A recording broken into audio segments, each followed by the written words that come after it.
Hi everyone, welcome back to my channel. In this brief video, I'm going to talk more about some personal transits. So in this video, I'm going to share my personal experience when it comes to my North Node transiting the first house and my South Node transiting the seventh house. So I just want to make note that this is a transiting video. This is not nodal placement, so they're a bit different. So I experienced this from July 3rd, 2016 until about November 19th, 2017. And for reference, I am a Leo rising. So during this time, when I look back, these are some of the things I could recall. Just briefly, the North Node in the first house, the first and seventh, are the axis of, me versus we. So me, myself, and I, and then the seventh house is, the partnership house. So when the North Node is sitting in a first house, we often see people letting go of relationships. Sometimes that means breakups, divorces. It doesn't always. Sometimes it just means um, you know, making new friendships and maybe pulling away from some old ones. Sometimes it means taking more solitude. South Node transit seventh is usually about letting go of a relationship, but it doesn't have to be letting go. It could be letting go of a dynamic in a relationship. So maybe you're in a codependent relationship and you're letting go of that. For me, it was really interesting. So a big theme that I noticed over this period were changes in my friendships.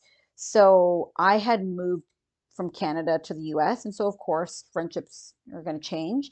But what I started realizing is that I really didn't have anything in common with these individuals. What was keeping me in these friendships was geography. And now that we didn't have geography or the same job or we lived on the same block, there was nothing really holding us. And I found these friendships very burdensome and heavy. And I just remember feeling very stressed about having to talk to these people and make sure that I was, responding to their texts and making time for them, even though they were draining. Um, I ended up spending a lot more alone time and a lot of solitude because my partner at the time had to go away for work in the summer. He had long hours, and I didn't really have any friends, and so I just spent a lot of alone time, and I was content with it.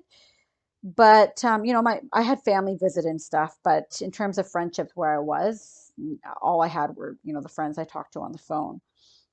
Over this time, I believe it was sometime in 2016, I met a friend at the gym. He's like one of my best friends, and he's also a mentor to me. He's quite a bit older than me. He's like the grandfather I never had. We just really connected, and he kind of became like a spiritual mentor to me. But he's a friend. He's a family friend now.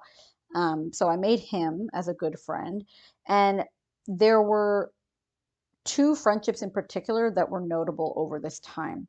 One friend, um, I didn't learn until later. At the time, it just felt burdensome. I often felt like I got physically like stomach aches when this person would visit me, or even when they would like want to talk to me on the phone and stuff. It was pretty bad. But I don't know. I just didn't put two and two together, and this person had been in my life for so long that you just feel like we all know we can break up with romantic relationships, but with friendships, it's quite a bit harder. Like there's no, it's not an easy thing to do from my experience, and so the person I am today, I would have handled it a lot differently. But then I was just so uncomfortable around this person that I ended up just like pulling away and being really distant. And, I did end up going back to school. So that kept me a bit busy. But I found this person draining. But what I later learned was that it was a codependent relationship. I was more like a therapist to this person. But honestly, I think I liked it too. It was codependent. Like I was getting a need met from this person. It's not, I don't put the blame on this person. I played a role in that dysfunction, but I didn't recognize it at the time. All I recognized was I'm uncomfortable. And I don't know if you've ever been with someone and you feel more alone with them than away from them. It is the most, I can't even use words to describe that feeling. And this person visited me one time, and I just remember I couldn't wait till they went back home. And I feel awful saying that, but it was because I felt so alone with them. Like we were so not in alignment anymore. And I ended up getting irritable with this person. I lost compassion for them. I mean, I never expressed it, but I felt it internally. And then I felt guilt for, wanting to pull away, and they noticed it, right? They definitely did.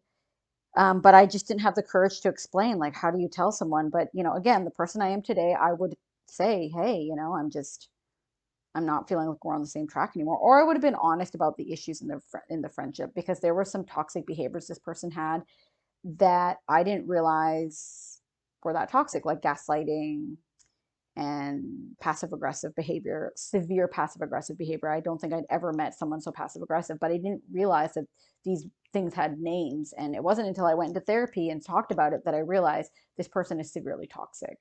Um, so pulled away from that person.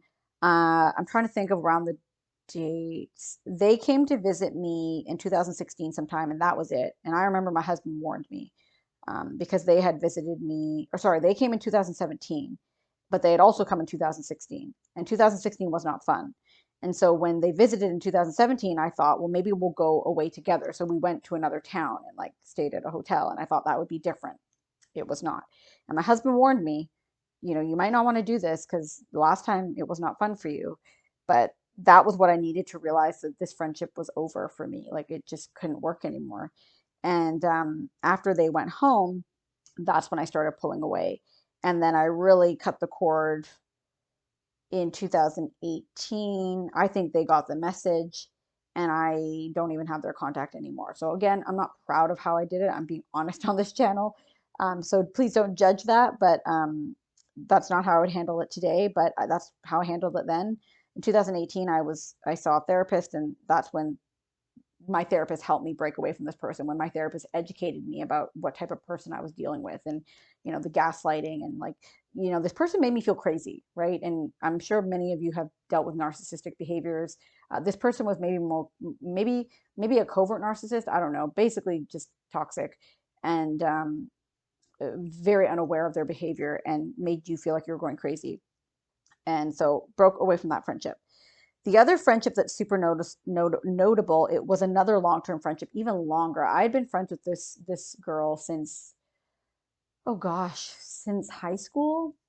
And looking back, it was never an even healthy relationship. Maybe when we were in high school, but as we grew up into adults, this person was, to just say it as clear as possible, abusive, critical. She would criticize the way I looked, the way I dressed, my body, um, just mean. I don't even know the other word, just mean. And the thing is, she would say some things to me, and I would actually just, like, the person I was back then would just take it, and the person today would be like, okay, this is not going to work. But we had this pattern for years. I was just used to it, and just, she was almost like a sister at this point. So sometimes we just take shit from our family members, but um she was always mad about something, or mad at someone, or and wanted you to share her anger with that person, right? And in this situation, I'm not going to get into the details,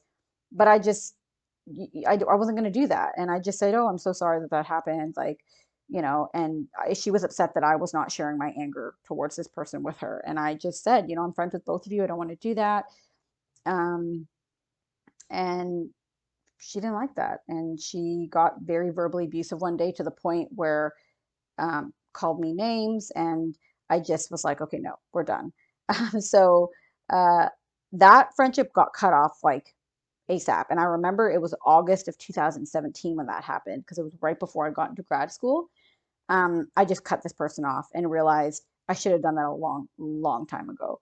And I don't feel bad about that, because that person, I mean, to this day, I'm still healing. And, because just being, I know people always refer to like abusive romantic relationships and how they take a toll at your self-esteem, but friendships can do that too. If you're in a toxic friendship for, 17 years of your life, and they treat you like crap and criticize you, like, that impacts you.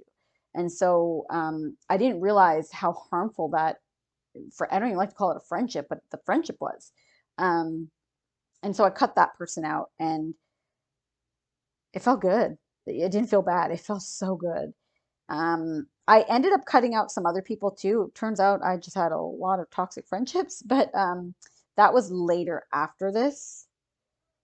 So I'm not going to talk about those ones, but um, that was basically it. I met this mentor who became a wonderful long-term friend. He's still a friend to me and a mentor. I also met some other people that, had I stayed in that state, we would probably still be friends. I still converse with them. They're in California still, and I've moved around quite a bit. But they were like instant, just easy to get along with friends. Like it wasn't awkward or anything. And so I made new friendships. I made one solid, rock solid mentor friendship, family ship, we call it. We call ourselves, like he's like my soul grandfather. Um, and yeah, so spent a lot of time alone trying to just process stuff. So this is a little long. I hope it wasn't too um detail oriented. That's my Virgo and me getting into the details, but that's what that transit was like for me. So I don't know if there's any other Leo risings that want to share what that transit was like for them during that time period, or if anyone has experienced the North Node transiting their first house, what that meant for them. Basically, I stepped more into my who I actually am. Um, the people I was surrounding myself with, um, I wasn't my authentic self because I think I was trying to just blend in and belong with this group, and it just wasn't serving me. So that's that for this video. So I hope that that was helpful or interesting. And uh, if you are in any toxic relationships, whether you have this transit or not, get out of them. They're not worth it. And yeah, stay tuned for some more videos.